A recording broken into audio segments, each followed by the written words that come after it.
5 মে শাপলা চত্বরে ইতিহাসের এক রক্তাক্ত রাত। 2013 সালের 5ই মে বাংলাদেশের ইসলামী আন্দোলনের ইতিহাসে এক বেদনাবিধুর দিন।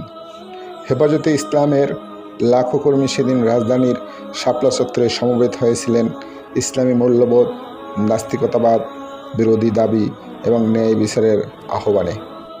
কিন্তু রাত গভীর হতেই আলো নিভে যায়, শুরু হয় নির্বিচার গুলি। চারদিক থেকে ঘিরে ফেলা হয় শাপলা চত্বর। নিরস্ত্র হাজারো মানুষকে চোখে পানি হাতে তসবিহ নিয়ে রক্তে ভাসিয়ে দেওয়া হয়।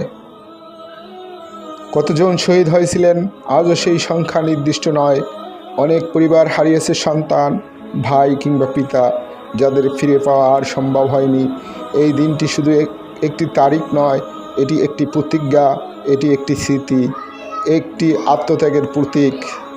এই দিনটি শুধু একটি তারিখ নয়, একটি প্রতিজ্ঞা, একটি স্মৃতি, একটি আত্মত্যাগের প্রতীক। হে শহীদ ভাইয়েরা, তোমাদের রক্ত বৃথা যাবে না ইনশাআল্লাহ।